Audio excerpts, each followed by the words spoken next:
Hello, everyone, and welcome to this edition of Roar Lions Roar. I am your host tonight, Matt Filipovitz, and I am joined by my talented co-host in Seattle, Nick Polak. Nick, it's been a while. How are you?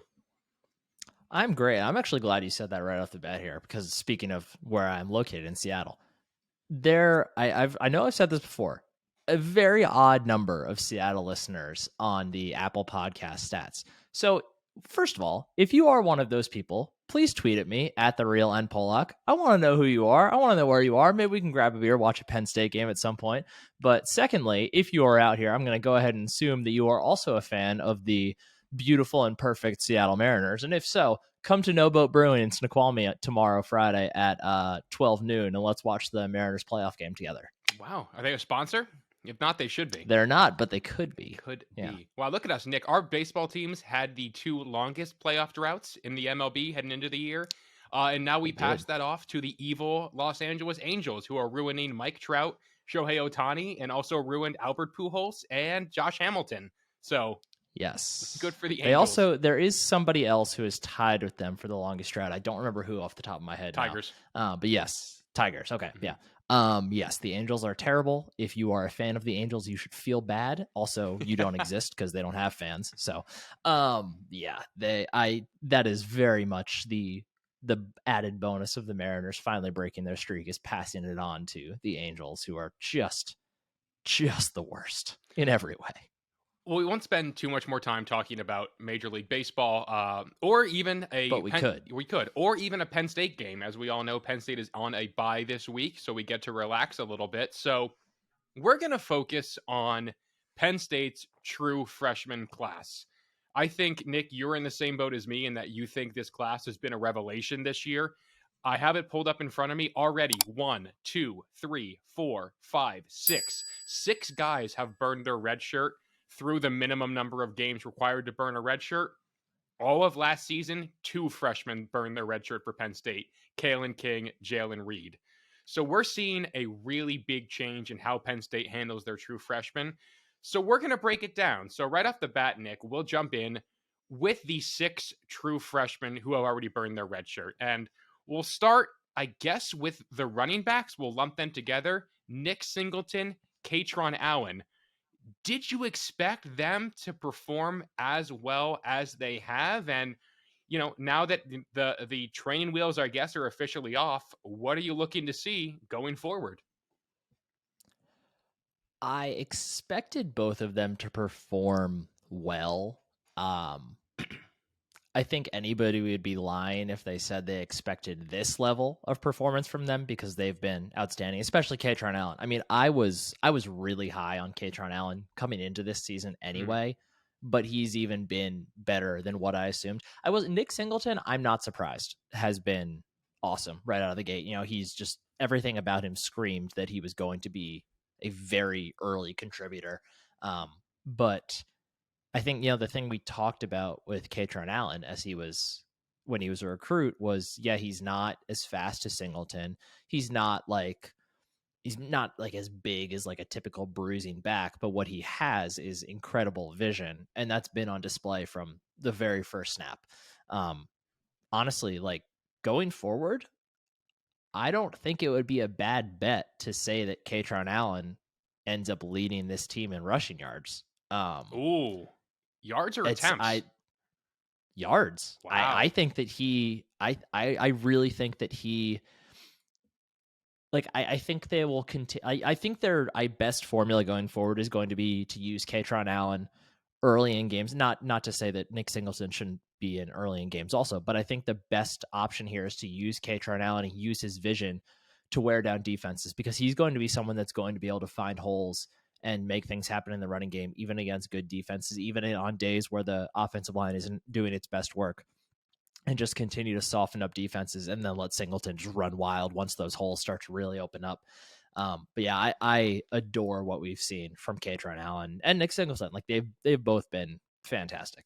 Yeah, the thing I'm surprised about is the balance we're seeing. I have it pulled up right here. Singleton leads the way with 63 carries. You know how many Allen has so far this year? You know how far off he is? 61? 57. He's only 6 carries off. I really thought we'd see Singleton come out there and take control of that room. And the fact that it hasn't been the case has been just a big testament to both of those guys. And the thing that's also really interesting to me is the way they're running. I have it pulled up right here. Singleton's lost 17 yards. And when you're a big play back, that's going to happen. You know, there's going to be ones that you try to bounce that you get bottled up in.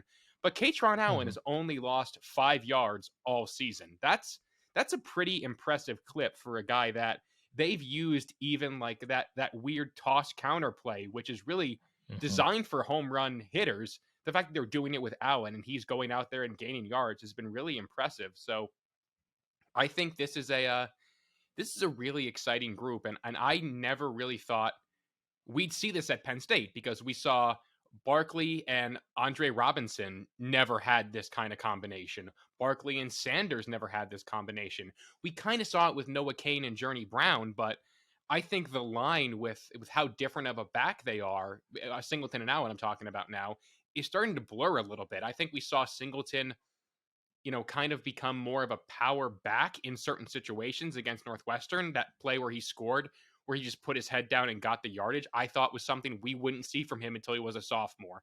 So it's cool to see that duo grow and evolve. I'm really impressed with them. Yeah, they're learning from each other. They are, you know, they came in with very distinct styles, and that's the mark of a good player is if you can, you know, if you can take what your teammates do and apply it to your own game and learn from it. And that's what they're both doing. You can see them both growing by the snap. It's awesome. Yeah. And then we'll stick on the offense here and maybe go to the guy I think we're both most surprised to see burn a redshirt at this point, I think is fair to say, and that's Amari Evans. Early enrollee, converted high school quarterback, and still waiting for a deep threat to emerge for this Penn State offense. And I think Amari Evans is maybe making the biggest push for that to be him. Yeah, I think that's fair. I don't think I would have necessarily been surprised if you had told me he was going to burn his red shirt this quickly. However, I would have thought it would have been primarily as a kick returner or punt returner. Okay. I agree that I'm surprised how much he's gotten in on the offense so far. I mean, the circumstances do matter. Like Penn State has had a lot of opportunities to get backups and reserves into the game, so that definitely plays a part in it. But like you said, he was in the game. He's been getting in the game earlier and earlier, and Penn State has not, especially now with Keandre Lambert-Smith hurt, and maybe, you know, I mean, we don't really know what's going. We're not going to get an injury update from Franklin during a bye week, let alone a normal game week. So if Keandre Lambert-Smith is down for any amount of time, like I still think Harrison Wallace is probably going to be the first one to get the chance at really taking that role, but it's clear that they trust Evans to some degree to at least be able to run with the ball in space. So I'm really curious to see what his role is going forward, because he can be a difference maker, because Tinsley and Parker Washington are both great receivers, not really stretch the field type guys, as we've talked about on the podcast, but Evans can definitely be that guy. I don't want this to turn into a guessing game between you and me as I have the stats pulled up. Do you know how many catches Amari Evans has through 5 games? And again, this is a guy I don't think I expected at least to have his red shirt burned. But do you know how many catches he has? 7? It's 2. He's caught 2 balls. I was gonna guess 3 originally, but then you psyched me out. Well done. Thank you. Yeah, he's caught 2 balls for 30 yards. That's pretty low for a guy whose red shirt was burned. Like, if we think back to receivers that have burned their red shirt in this era, it actually might only be Jahan, who played his way into that role by getting the ball in his hands. Evans clearly just has it. Like, there's something there that we haven't seen yet on the field. And I'm not saying that in the sense that he doesn't deserve to be on the field, but he's on the field for a reason. I think that's abundantly clear. And I'm curious to see how that role evolves as this offense looks for more guys to make plays. Because let's face it, Strange, Tinsley, and Washington aren't going to be enough to get them over the hump. I think they need 1 or 2 more guys, and maybe Evans can be that. The staff clearly thinks he has the ability to, and I think once he makes that one big play in a big moment, everything is going to come together for him. I do think it's relevant to point out too that at this point, with the way college football is, with the transfer portal and how quickly guys can move on and whatnot, I don't think that the decision to redshirt or not redshirt at this point, and this is leaving offensive linemen to the side just because that's a different beast. But I think all you really have to do at this point in order to at least be in a position to burn your redshirt, not that you necessarily will, that's more dependent on game flow and whatnot. But I think the big differentiator at this point is not necessarily like, do you think they can make an impact? It seems to me like it's more just becoming like, do we trust you to do what the play is asking you to do? Like, I think it's more just like have you picked up the offense or have you picked up the defense at this point? Because would it be great to redshirt Amari Evans and have him for 4 years after this? Yeah. What are the chances he was going to stay for 5 total years, though, if he's not, if he's somebody who can grasp the playbook immediately, like it seems like he can, like that's the kind of guy that's probably not sticking around if he's playing. So I think it's just I think it's a different equation at this point. I think it's more a matter of, can you be counted on, rather than are you going to come in and be like a home run hitter right from the get? Yeah, that's probably a healthier way, I guess, to look at the redshirting process in 2022, in that it's dudes aren't going to stick around forever anymore. So if they can help you get on the field, throw them out there. That's a good place to be. So let's shift over to the defensive side of the ball, and I don't want to lump any of these guys together. So Nick, I'll let you take your choice on who you want to talk about first: Zane Durant, Dani Dennis Sutton, or Abdul Carter. I'll talk about Dani Dennis Sutton. Yeah. I believe, does he still lead the team in sacks? I believe he does.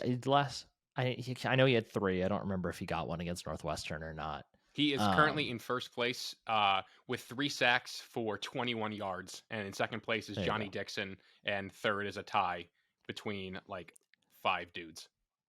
And that's not to say that I think Dani Dennis Sutton is the best on the team in terms of getting into the backfield or anything like that. He's not. Chop and Adisa, I think, are both still much better players than Dennis Sutton is at this point. But it's really nice to see.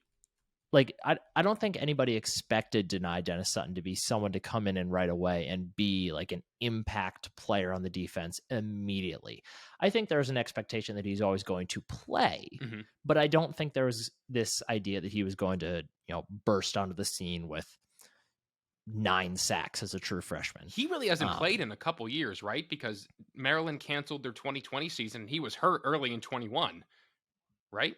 Mm-hmm. Yeah, so this is pretty astonishing that he's coming out there like this with how rusty he probably must have been.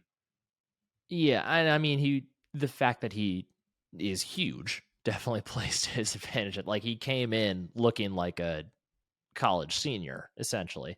But yeah, I think he's not the one that's flashed the most. I'm being kind and leaving Abdul Carter to you here, but he's been really fun to watch. And I think that I'm not necessarily sure that he's ever going to be like a 12 sack guy or anything like that, but I think he's going to be someone that teams really, really quickly realize they need to double team. I think he's going to be a guy that's a force in the run game as well. So just really encouraged by his progress overall so far.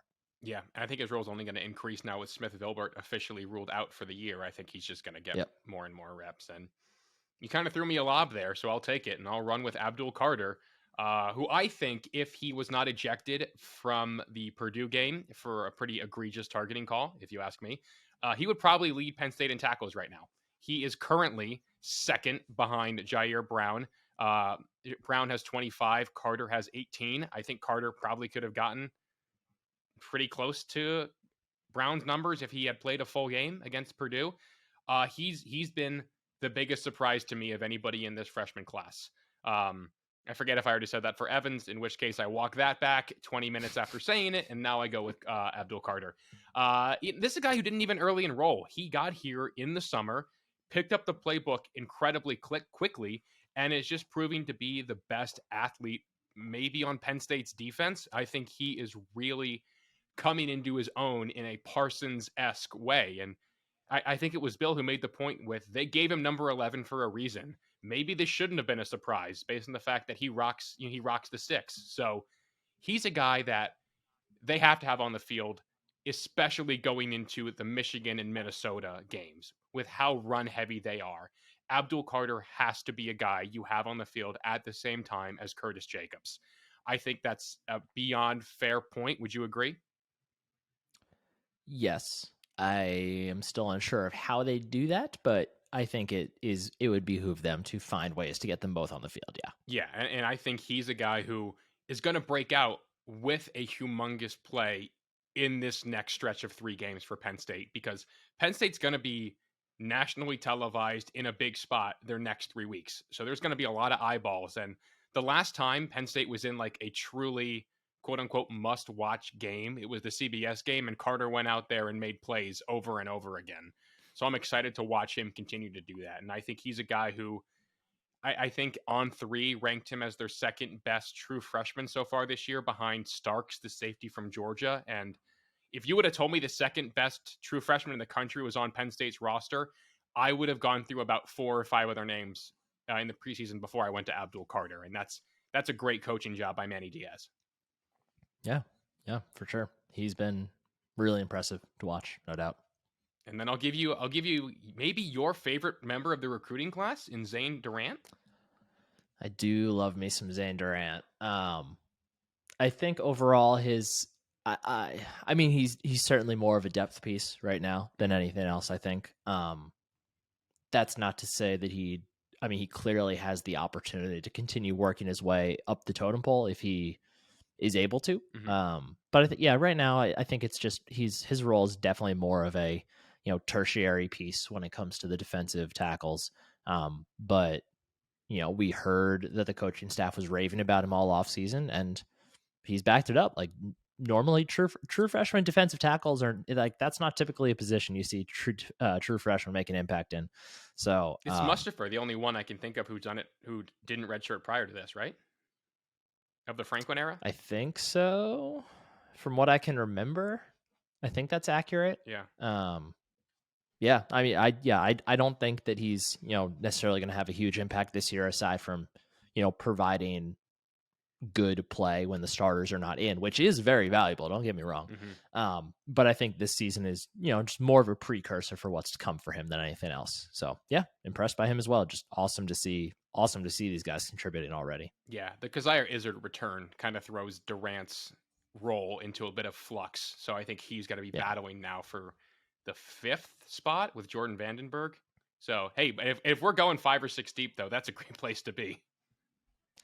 Yeah, I think it could end up maybe eventually, depending on how his play progresses throughout the year. I don't think it's out of the question to necessarily see like a 3rd down package that has Beeman and Durant in there as the tackles. So we'll see. Yeah, that'd be cool to see. So those are the guys who have already burned their red shirt. No matter what, they're going to be on the field for Penn State moving forward. There's 2 players who are at the 4-game mark. Safety KJ Winston and quarterback Drew Aller. Nick, let's run with Winston first, because I didn't expect this at this point. I thought Winston would be a guy who got in the MAC game so far, and not because we didn't hear good things about KJ Winston, but because of how talented that safety room is. It's already a true 2 deep with Brown, Ellis, Wheatley, and Reed. I'm just surprised that they found enough snaps for a 5th guy here. What do you think his role is? Do you think they put him on the back burner now and redshirt him, or do you think he's a guy who maybe goes that Cabinda route and plays a lot on special teams now and becomes a rotation piece? Yeah, I certainly don't think he's going to be on the back burner. I would be shocked to see him not continue to be an impact special teamer. But I don't think his snaps at safety are going to go away necessarily. Like you said, there's a lot of safety depth already with 4 really high-end players at the position. So I think it would take a good bit of, kind of breaking down the door on his end in order to really get more playing time than what he's had. But I'm not surprised that he's gotten to this point either. I mean, he was the whatever the DMV Player of the Year award is called for the DMV area as a high school senior. So, that's a really talent rich area. So clearly he's a baller. Like he knows what he's doing back there. Really talented football player.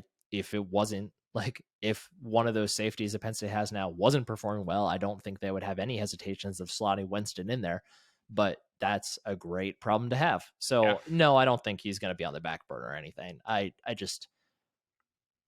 If he earns more snaps going forward, it will only mean good things, because it's meaning that he is, truly supplanting someone, not that, somebody, not out of necessity.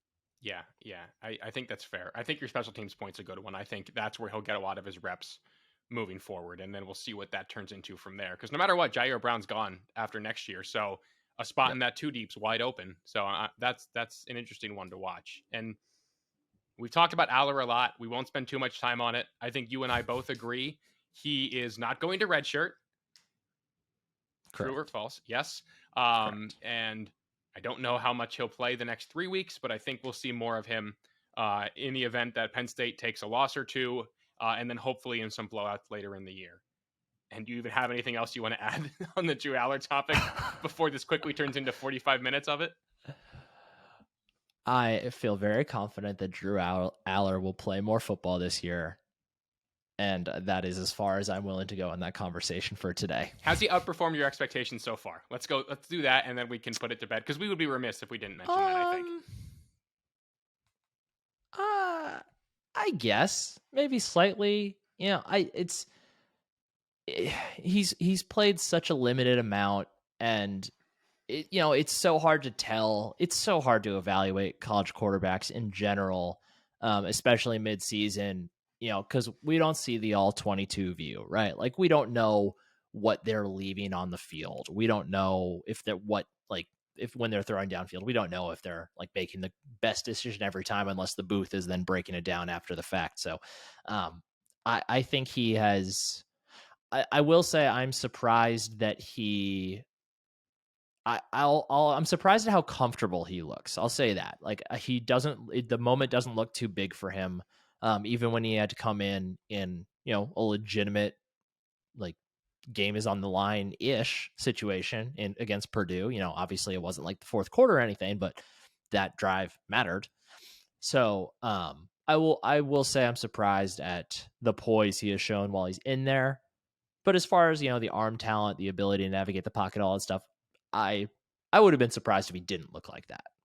You heard it here first. Nick Pollock wants Drew Aller to start over Sean Clifford. Yeah, that's definitely what I said. I was going to say that no matter what you said.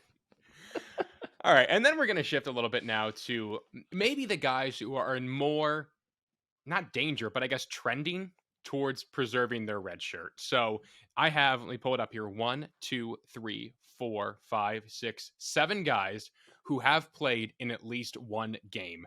We'll start with Cam Miller, the cornerback out of Florida, who's appeared in 3 games so far. And this one is interesting to me because I think the staff would like to redshirt Cam Miller. And I think the opportunity is there, considering the fact that Penn State has a lot of talented corners already playing a lot of snaps. I don't think I agree. I think they would have no qualms about burning Miller's red shirt, mostly because this secondary is so good that I think, any of these guys could leave at any point for the NFL once they're eligible. But also, 2, like, some of these really talented players that are maybe a step behind on the depth chart could very easily go elsewhere for a starting role that they might not have here. So I think corner and defensive back in general, just with how loaded Penn State is at that position, I don't think that you can afford to not get guys experience if you think they're ready, just because when you have a position group that is so loaded with talent, you just can't count on it, being there. It's like the old NFL draft adage. Like, people always knock teams for, like, think back to the Broncos a couple years ago when they drafted Bradley Chubb at number 5 overall, what it was. And people are like, well, what are you doing? You have, they had Von Miller, and then, DeMarcus Ware? Is that who they had at that point? I was going to say Elvis Dumerville, but I think that's way before that. That was before that. I think it might have been DeMarcus Ware. Regardless, they had 2 all-pro level defensive ends. People are like, well, why are you drafting Bradley Chubb? Those guys aren't going to be around forever. And with the transfer portal and the way everything is now, it's slanted even more heavily, I think, in favor of college now being more transient than the NFL is. So I don't think they do or should have any qualms about playing Cam Miller. Okay. Especially because, if he's good enough to get on the field in this group, he's good. Like, don't hold him back. Let him play. Yeah. I guess my only qualm would be, I don't think anybody in that corner room, barring the transfer, is going to leave. I mean, Porter's going to go, but I think Dixon, Hardy, and King would all be back. And I think Marquise Wilson can still have some good stuff to put on tape. So, yeah. He could. Well, yeah. Well, that one's going to be an interesting one to watch. And I mean, keep in mind, too, that the next recruiting class, the position group they're heaviest on is defensive backs. That's true. That's a good point. Yeah. Maybe plenty more talent coming in. Maybe you talked me into it. Maybe he will. Maybe I will shift my expectation there. And then we'll go to Kaden Saunders next, who's appeared in 2 games. Top 100 prospect, one of the best receivers in the class, always a little bit smaller, but early enrolled. Penn State's looking for pass catchers. He's only appeared in 2. Is this the Jahan Dotson route of playing your way into more snaps? So I know we had the one quote from James Franklin, or I think it was from whoever it was from, maybe it was from Stubblefield actually, about how maybe Saunders came in with a bit of an expectation that he would find more immediate success, whatever the quote was. Mm-hmm. And it's been he's had to kind of put his hard hat on and figure things out a bit more than maybe he thought he was going to. I think that Saunders is primed to be the kind of guy that has like a second half breakout, and you see his snaps increase as the season goes on. However, I think the thing in his way is that he, at least right now, I think is still primarily best suited to be a slot receiver, which is, I think, also still Parker Washington's best spot on the offense. So, I mean, that's not to say there aren't snaps to be had. We know they rotate a receiver. It's like if he performs, I think we'll see him in there. But with how important Parker Washington is to the offense, I think that just does cap kind of the potential for his snaps a bit. But it would not surprise me to see him be a second half breakout guy. Okay. All right. I could see that happening. And then we'll group this group of 5 together. So there's 5 players who have appeared in 1 game: Christian Driver, Mekhi Flowers, Vega Iwane, Drew Shelton, and Keon Wiley. And I think it's fair to say that those guys are probably headed for red shirts. So let's flip up the question here a little bit. Who of this group could you see breaking through and burning that red shirt and having a starting role, or even any kind of role? And who's the guy you're most surprised has gotten in a game already of this group? I think Ione is the one I'm most surprised about. Okay. Just because you just don't often see freshman offensive linemen contribute in the first place. And you especially don't typically see it with guys that are, not top 75 type recruits like Drew Shelton was. Being that Iwane is from Washington, and I know the area of Washington he's from, I would not call that a football hotbed. So it could definitely have been a case of just, he was underrated by the recruiting services. But I think he's the one that's surprising to me. And I know it was just in a blowout situation, but still, like, I think that speaks to how highly they view him, which I think that in and of itself is a bit of an upset, compared to, we know they have plenty of guys in that room, and to see him be one of the ones to get out there was, I think, surprising for me. And your other question was, who do you think we could see play their way stepping up? And play their way outside of the redshirt threshold. I feel like it's Christian Driver. Oh, really?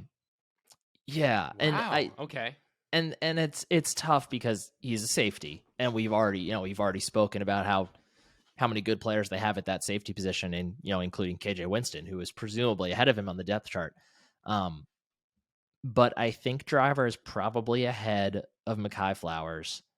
I just don't think Shelton is going to, again, offensive lineman, the offensive line has been solid. I don't think there's a need to force him in there, barring injury. Injury obviously right throws this whole thing out of whack. But Like, I don't think it's Keon Wiley. I don't think that he's going to unseat any of the other guys there to the point that he's going to, make his presence felt. So I think it's Driver, maybe in a special teams capacity, and then maybe he, kind of builds onto it from there. I don't think any of them are great bets to do this, honestly. But if I had to pick one, I think it'd be Driver. Wow. Okay. I'm pretty much going to flip it entirely. I'm most surprised Okay. Driver's gotten on the field so far, because I think they're still figuring out if he's a corner or if he's a safety. I know he played safety Sure. in high school, but he's a corner on the roster. What does that really mean for a guy like him? Who's to say?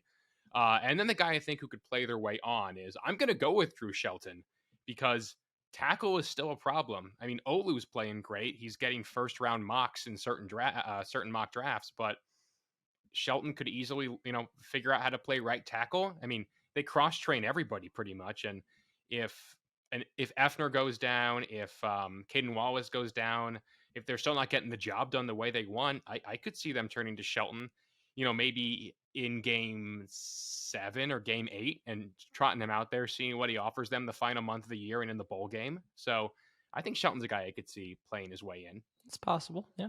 And then the last group. This is a group of 7 players who have not yet appeared in a game, destined for red shirts. And it's quarterback Bo Prabula, punter Alex Paqueta, offensive lineman Malik McNeil, defensive tackle Caleb Artis, tight end Jerry Cross, and wide receivers Anthony Ivy and Tyler Johnson. Nick, just any general thoughts on this group? Maybe anybody who could maybe play their way into a game or two. I think red shirts are definitely safe for this group, but just overall thoughts on that little group. Overall thoughts, I don't think there's any surprises for me there as far as those guys not playing. I think if you had to pick somebody to maybe play their way on, it'd be a receiver, just because I think that's the position in this group that's most apt to be able to do that. I think Caleb Artis is a developmental guy. Malik McNeil is, we've heard good things about him, but he's definitely still a developmental guy. Jerry Cross, I think, has a bright future, but he's still, just too skinny. He just needs to get bigger. Prabula is not going to play this year, barring injury. Paqueta lost the job at punter. Barney Moore has been amazing. Overall, no surprises there. I think that's pretty expected that we haven't seen any of those guys. I'll say I could see Paqueta really later in the year. I think they want to make sure they secure his red shirt, especially, hopefully Barney doesn't get hurt. Punters rarely do, but Paqueta's going to be the guy next year, and I don't think they want to send him out there for the first time at home against West Virginia next year. So maybe in late November, when the red shirts are already secure, get him out there to boot 1 or 2, just so he has that experience going into next year with the red shirts secure. I think that's not unrealistic. We didn't see it happen with Sanders Zahadak last year, and I thought we would. So maybe it's wishful thinking. I don't know, wishing about the backup punter in November is really sicko stuff. Sanders wasn't here last year, was he? Yeah, he was. He's a redshirt freshman. Are you sure? I guarantee it. Okay. Yeah. So maybe Paqueta gets on later in the year, just so he doesn't go in cold turkey, because Moore's been great and is not losing that job. Yeah, I could see that. That makes sense. So, Nick, we're going to pass the baton to you, but first, I want to make sure I thank our podcast sponsor, Home Field Apparel. If you're a college sports fan on the internet, I know you're aware of Home Field. We've talked about them a ton. We both own a lot of gear. Neither of us are wearing Home Field gear right now, because I am rocking a Chicago Bears crew neck that I got, because, of course, go Bears. Home Field Apparel, though, premium collegiate apparel. They're a brand out of Indianapolis. They're a big fan of the Hoosiers, who are taking on the men of Michigan this weekend as a part of Big News Saturday. And Home Field had their own little campaign, Big News Saturday, not Big Noon Saturday. It's so hard to keep track of everything. But they did Big News Saturday, where they launched a different school every Saturday for a couple of weeks. Penn State went out there and they won the Big News Saturday launch competition. We sold the most gear as part of the 15-piece Penn State collection. So you can use promo code ROARLionsRoar, all one word, all caps, at checkout of your first order, and you'll get 15% off. Again, that's promo code ROARLionsRoar at checkout, 15% off your first order. Thank you to Home Field. Go Hoosiers. I hope you guys play well against the Michigan Wolverines this week. Speaking of Indiana and Michigan, now that Penn State is on their Nice. bye week, Look at that and baton we have handoff a from us. and we have a chance to take a break here as we anticipate Penn State's upcoming matchup with the Michigan Wolverines.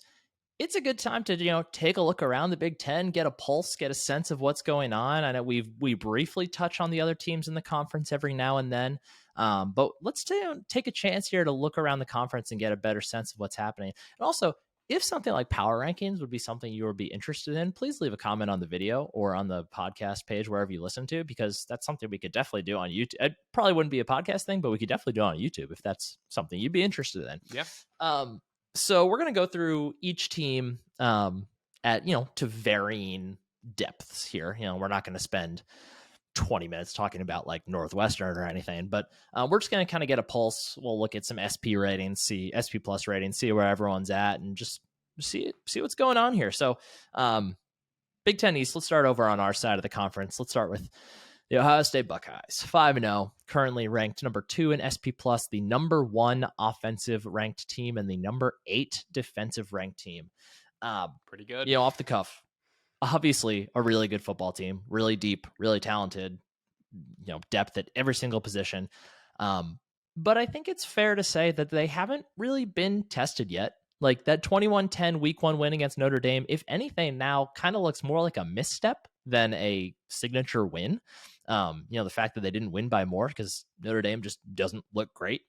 But they've been steamrolling teams ever since then. And, with Michigan State coming up and then Iowa, they also have a bye in the next couple of weeks. I think it's fair to say that they don't actually have a test until they travel to Happy Valley to play Penn State on Halloween weekend. So just kind of it's kind of the same story with Ohio State every year, though. Like they steamroll everyone. They typically play at least one tough team early on. They had Oregon for a couple of years, and obviously Notre Dame didn't turn out this year. But Matt, kind of what's just your general sense of what the Buckeyes have done so far? What do you think is in store for them going forward? I mean, it's hard to tell because, again, they haven't really played anybody all that impressive, especially on the road. Like they're going to Michigan State this year, but Michigan State is, I think, the worst team in the Big Ten. And then they host Iowa. So if you're going to play Iowa, you want to host them. With that being said, I think if any team not named Alabama is going to win a natty this year, it's probably Ohio State, which is kind of sucks for us. I mean, listen, I'm not going to hate on greatness. Ohio State's a great program. Is it annoying for me? Yeah, but I mean, winning is cool. They look good, but I think they're flawed. I think like every single college team is on October 6th. I think there are definitely flaws, and I maybe feel better about that Penn State game going in the Nittany Lions' favor now than I did on September 1st. So let's say that Ohio State loses a game, be it to Penn State or somebody else. Mm-hmm. What do you think is that one single flaw that brings them down? It's definitely not anything offensively that I've seen yet. I think it's that I think this Ohio State team can stop big plays, but I don't know how they will handle a long, sustained drive that punches them in the mouth a lot. Because Ohio State's, what's their strength always? Pass rush and their secondary. But if you have a guy like Kaden Allen or Nick Singleton gaining 4 yards, gaining 4 yards, gaining 4 yards, 12-play, 82-yard drive that eats 7 minutes of clock, I don't know how they're going to react to that. And, listen, it's Larry Johnson. It's Jim Knowles. It's really talented coaches who I'm sure will get them right. But there's no telling what you can go through until you've gone through it. So I think that's a place where Penn State could maybe catch them off guard. That's fair. Yeah. Moving on. Michigan, also 5-0. Number 4 in SP plus, the number 6 offense and the number 11 defense. I think the story here, the offense is clearly better than last year. And different. They're still definitely run heavy and run dependent, but they, I think, are a much better team with JJ McCarthy at quarterback than Cade McNamara. And that's not to say, McNamara maybe I think is probably the safer quarterback overall, but McCarthy is definitely more capable of greatness. Yep. But still, like JJ McCarthy, 212 passing yards a game right now.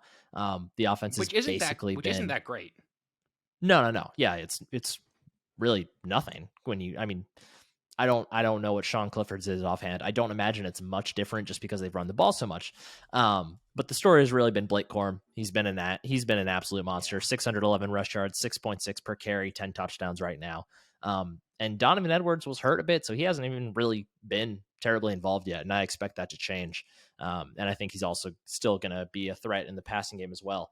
The defense, I think, is worse than last year. It was hard to be better for them.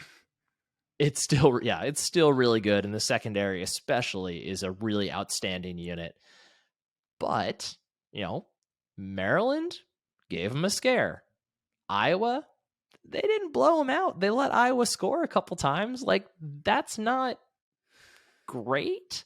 The out-of-conference schedule was, softer than Charmin toilet paper. Like, it was nothing. Like, not a sponsor. It's not a sponsor. Could be. Not a sponsor.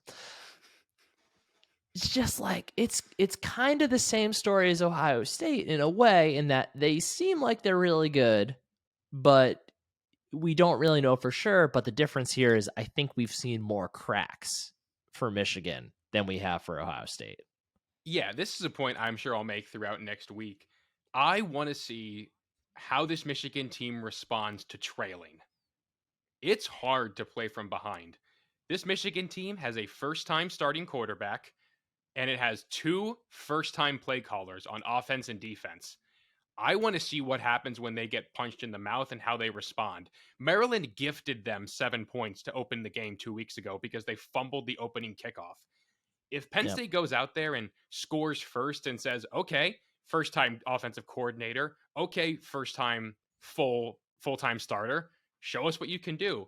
I really want to see how they respond to that, because Corum is so good. Because all Michigan ever really has to do is run the clock out, because they're up so early all the time. Because, again, they have played maybe the 3 worst G5 teams in the nation. 3 of the 5 worst teams. A Maryland team at home, which they struggled with, and an Iowa team that is currently protesting offense. So I'm just really curious to see what happens to Michigan when they find themselves down, because listen, nobody leads for an entire season. That's unheard of. And I think the first team with a real threat to put Michigan behind the 8 ball is going to be Penn State next weekend. So I will learn a lot about that team after that Michigan game, after the Penn State game, after the Michigan, whatever you want to call it. It's a Penn State podcast. It's the Michigan game for us. Yeah, and Michigan goes to Indiana this week, They do. They go to Bloomington, a city which I am very fond of. I love Bloomington. Yeah, so I think it'll be an interesting. I don't think Indiana's good, but I think it'll be interesting to see how the offense and McCarthy specifically respond to being on the road 2 straight weeks against a Big Ten defense. Mm-hmm. But it also is worth pointing out, if we were Michigan fans, we would be lauding JJ McCarthy for being able to go into Iowa City and escape with a win. It is a place where you don't really care how you win. You just want to get out of there. And it wasn't a night game, right? It was a nooner, and it was 11 a.m. local the time. Crowd. Yeah, the and the Iowa crowd was very quickly taken out of the game because Iowa's offense exists. Brian Ferentz exists.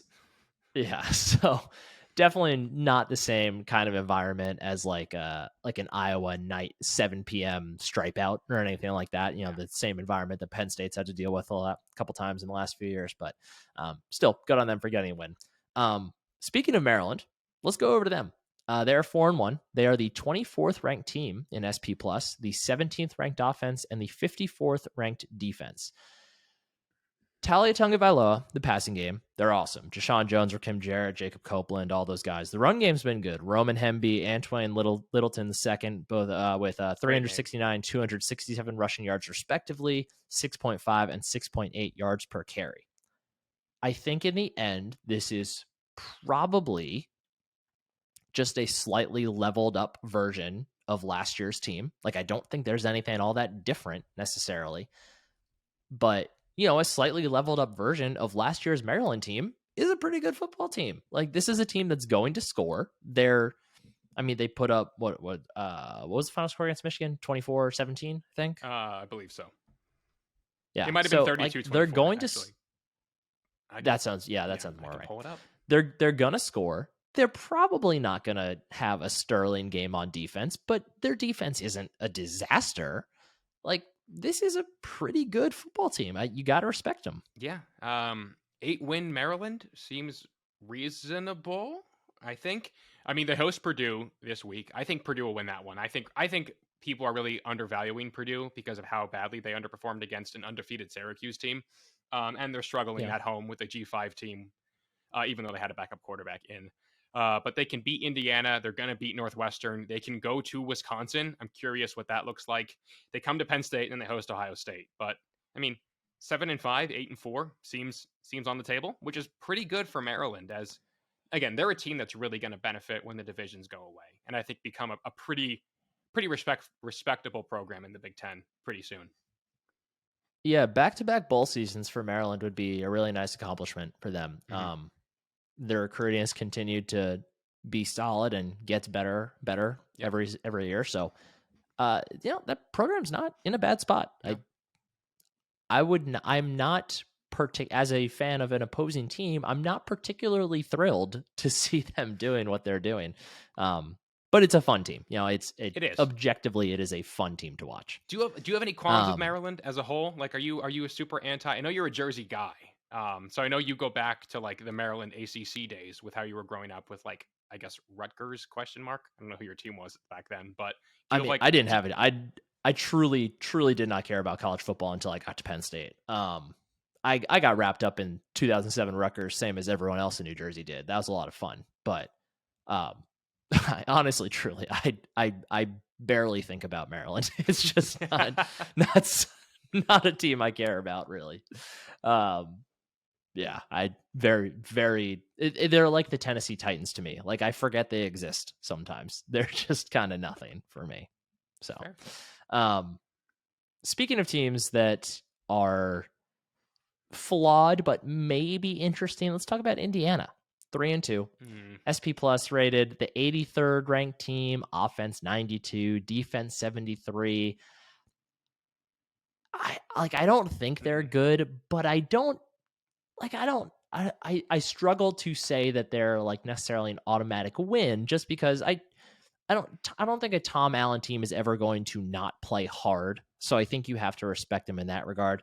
They beat Illinois week 1, which looks more impressive now than it did then. But then they lost to Nebraska, which is big yikes. Capital B bad. Sean Shivers, Cam Camper, those are good players. Team overall, though, just is not great. Yeah, I mean, I'm not really thinking about Indiana all that much, I'll be honest. Watch me say that, and then they jump up and bite Penn State. But it's they use their voodoo. I think they're going to come back down to earth. But they will be above Michigan State in the Big Ten East standings this year because, again, Michigan State is absolutely atrocious. Yes, and we do have one more team to get to before Michigan State, because that's how I made the list, because Michigan State is garbage. Rutgers, 3-2, SP plus, the number 77 overall team.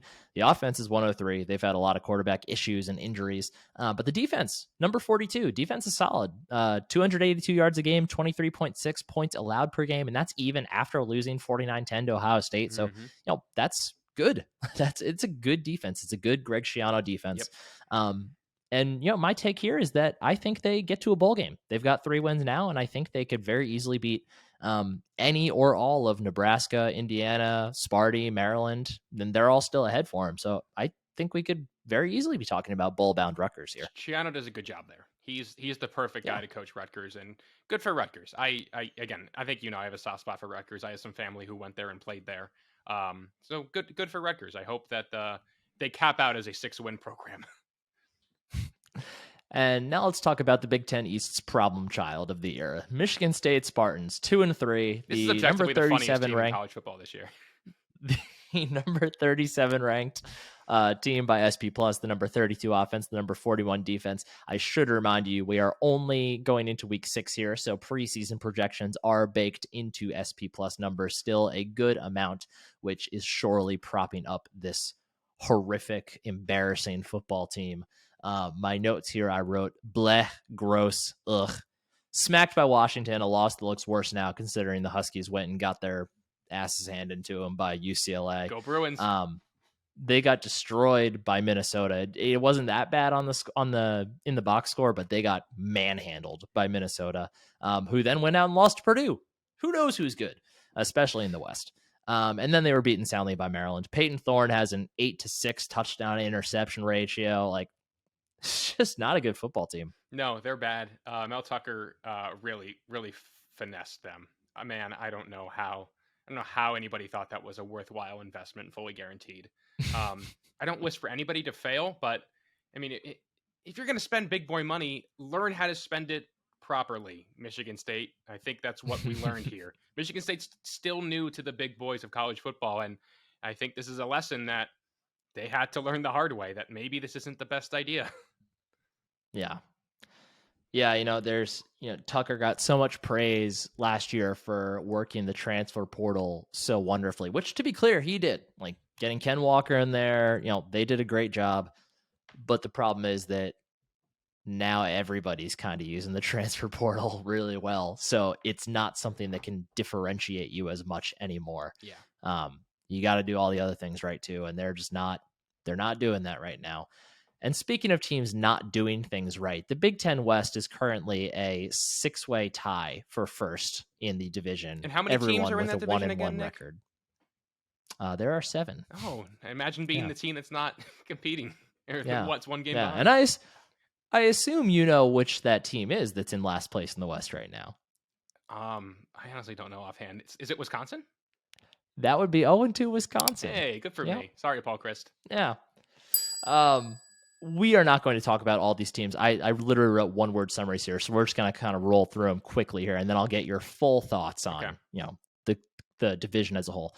Northwestern, 89th ranked SP Plus team, offense 110, defense 60. Their story, they can't score. Nebraska, SP Plus ranked 63, number 50 offense, number 74 defense. My note there is LOL. Purdue, number 25 in SP Plus, offense is 34, defense is 20.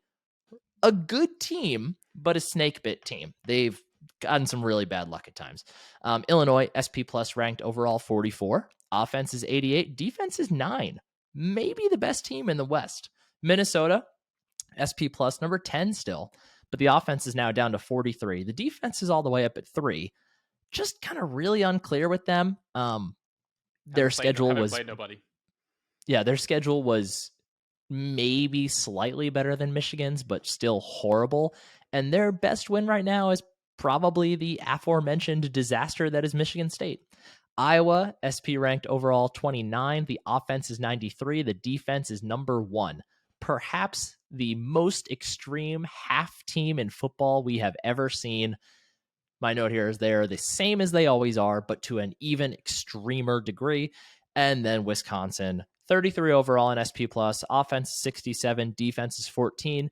The only thing I'll say here is I wouldn't be surprised to see them get a little new coach or interim coach, whatever you want to name it, bump. Yep. And, maybe, it's possible that maybe Paul Christ was kind of holding back Bobby Engram's offense from being more diverse. So maybe with Jim Leonard in charge now, he lets Engram open things up a bit more. Maybe we see a slightly different Wisconsin. But I mean, they ran for 2 yards last week against Illinois. So bad. There's only room to go up for them. So, Matt, what are your just kind of general thoughts about this train wreck of a division? I'll do the same thing because the rundown was actually pretty fun to listen to. Northwestern, bad. We'll not see them in the Big Ten title game if we make it. The new Ryan Field drawings that just came out look really cool. I'm excited for that new venue to come out. Nebraska, you better hope that Wisconsin doesn't hire Lance Leipold first, because if you get him, I think he will build you into a 10-win team again, which you do not deserve after what you did to Bo Pelini. I'm forgetting the teams already. Illinois, they'll fire him after 6 years of 10 wins. It's fine. Yeah. Bert at Illinois, I'll be honest, Bert's a really funny coach just to have, but he's really good at coaching football. Iowa, if you want to be successful, have your dad be successful first. Looking at you, Brian Ferentz. Minnesota, PJ Fleck is going to wear people out very quickly with how badly this is about to turn, I think. Again, I am very scared that the Kirk Shiraka Bowl in Happy Valley turns ugly, because that would be an insufferable week on the internet if Penn State loses that game. Am I missing? Who am I missing?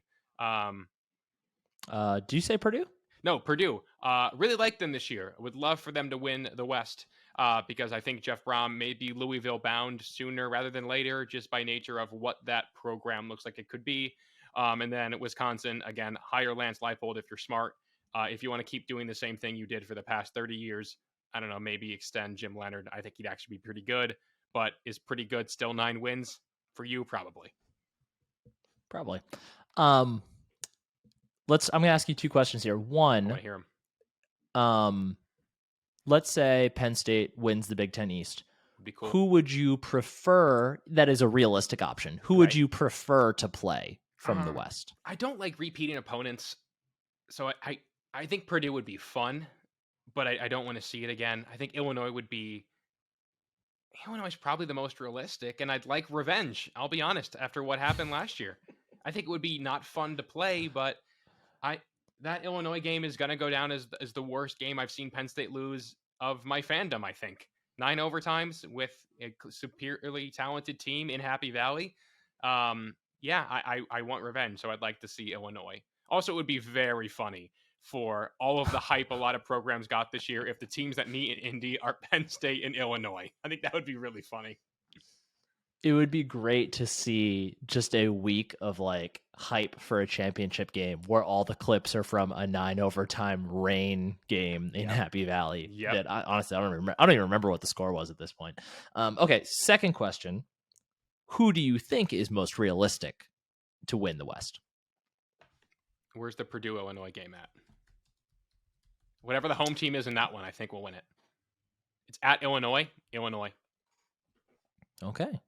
Interesting. Mm-hmm. I think I agree. I don't know. It could very easily correct tone to take to the Big Ten West. It could very easily still be Minnesota, I think. I'm not sold. I don't know. They have probably the best run game in the division right now, and that's really might be all you need to win it. So it could be Minnesota. I don't know. Yeah. Weird division, gross division, but eliminate divisions. Eliminate divisions, please. But yeah, so Penn State's going to have their chance to take on a whole bunch of these teams in the coming weeks. In the next 3 weeks ahead, we obviously have the bye week right now, but we have Michigan on the road and then home against Minnesota, Ohio State. We're going to learn all we need to learn about Penn State and kind of where they rank in the hierarchy of the conference come October's end.